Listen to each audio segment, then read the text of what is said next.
National hand writing academy అనేది మీరు మొదట స్థాపించారు. అవును. తర్వాత మహా అకాడమీగా మార్పు చేశారు. అవునండి. దాని వెనుక కారణాలు ఏంటి? దీన్ని మేనేజ్మెంట్లో ఏమంటారంటే బ్రాండింగ్ అంటారండి. కొత్త లోగోతో కొత్త పేర్లతో బ్రాండింగ్ అని అంటారనమాట. ఒకటి నేషనల్ హ్యాండ్ రైటింగ్ అకాడమీ అనే దాంట్లో రీసెంట్గా నేషనల్ అనే పదాన్ని ప్రైవేట్ సంస్థలు వాడకూడదు అనేది ప్రభుత్వ పరంగా ఒకటి వచ్చింది. రెండోది చాలా పెద్ద పేరు అయిపోయింది. మూడోది ప్రపంచంలో ఎవరికైనా వాళ్ళ పేరు అంటే చాలా ఇష్టం ఉంటుంది. నా అదృష్టం కొద్దీ మహా అకాడమీ ఎంఏ అంటే మల్లికార్జున్, హెచ్ఏ అంటే hand writing, Mallikarjun hand writing అకాడమీని కుదించి మహా అకాడమీ చేసి కొత్త బ్రాండింగ్తో వచ్చాం. ఈ బ్రాండింగ్ తర్వాత మీరు ఎందరికో నేర్పించారు. అవును. సుమారు 8 లక్షల మందికి పైగా. అవును. అందులో ప్రముఖులు ఎందరో ఉన్నారు. అవునండి. ఎంబీఏ, ఎంసీఏ అట్లాంటి పెద్ద పెద్ద కోర్సులు చేసేవాళ్ళు, వివిధ రంగాలలో నిష్ణాతులైన వాళ్ళు మీ దగ్గర నేర్చుకున్నారు. అవును.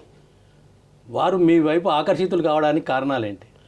అంటే వారు సాధారణమైన స్థితిలో ఉన్నప్పుడే హ్యాండ్ రైటింగ్ బాగలేకపోవడం వల్ల వాళ్ళు ఆ హ్యాండ్ రైటింగ్ని కరెక్ట్ చేసుకోవాలి అని వాళ్ళ టీచర్స్ వాళ్ళ పేరెంట్స్ చెప్పినందువల్ల వాళ్ళకి నేను చేస్తే వాళ్ళకు అద్భుతమైన పొజిషన్లోకి వచ్చిన తర్వాత కూడా వాళ్ళు గుర్తుపెట్టుకుని మళ్ళీ నన్ను పలకరించడం అది వాళ్ళ సంస్కారం ఖచ్చితంగా.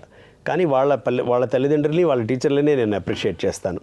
ఎందుకంటే ఒక కుర్రాడు 22-23 ఏళ్ల వయసులో అప్పటిదాకా హ్యాండ్ రైటింగ్ నేర్చుకోకుండా అంతా బాగా నేర్చుకున్నాడు. సబ్జెక్ట్ అంతా బాగొచ్చు, విశ్లేషణ చాలా బాగుంది.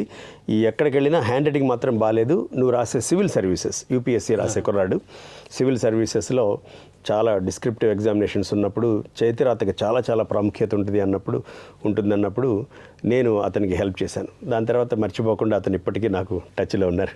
పేరు చెప్పలే. ఏకే ఖాన్ గారు అబ్బాయి ముజామిల్ ఖాన్ ఇక్కడ సిద్దిపేటలో పనిచేసి వెళ్ళారు. సిద్దిపేటలో మొట్టమొదటి ఉద్యోగం పనిచేసి వెళ్ళారు.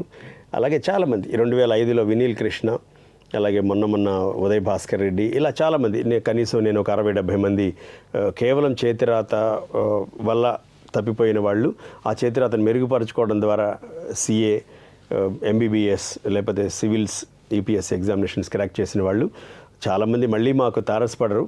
ఎలా అంటే ఆరోగ్యం బాగలేనప్పుడు మనం డాక్టర్ దగ్గరికి వెళతాం. ఆ రోజు మీరు ఏం చెప్తే అది చేస్తామని చెప్తాం. రెండో రోజు తగ్గిన తర్వాత మళ్ళీ ఆ డాక్టర్కి ఫోన్ చేసి చెప్పడానికి కానీ కలవడానికి కానీ మనం ప్రయత్నించాం. అలాగే నా దగ్గరికి వచ్చి సరి చేసేసుకుని వెళ్ళిపోయిన వాళ్ళు చాలామంది ఉంటారు.